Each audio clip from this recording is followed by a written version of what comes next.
আমি জানি না এখন আমার কি হয়েছে।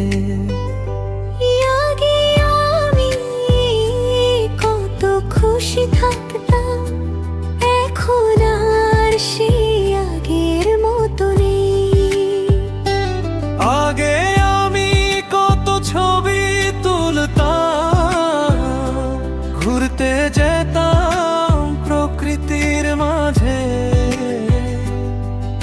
এখন আর কোনো কিছুই ভালো লাগে না।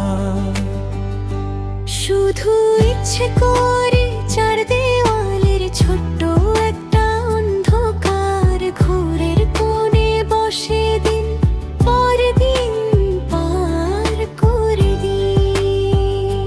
শুধু ইচ্ছে করে চার দেওয়ালের ছোট্ট একটা অন্ধকার ঘরের কোণে বসে দিন পর দিন পার করে দিই।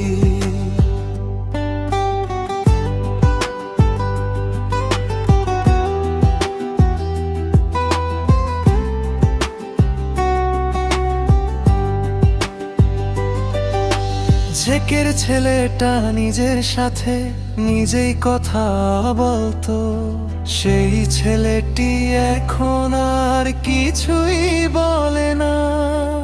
না আছে কোনো অনুভূতি, না আছে খুশি, না আছে দুঃখ।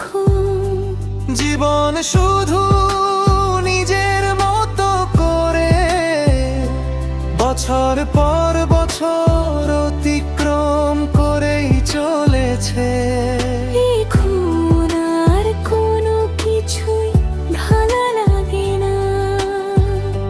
শুধু ইচ্ছে করে চার দেওয়ালের ছোট্ট একটা অন্ধকার ঘরের কোণে বসে দিন পর দিন পার করে দিন।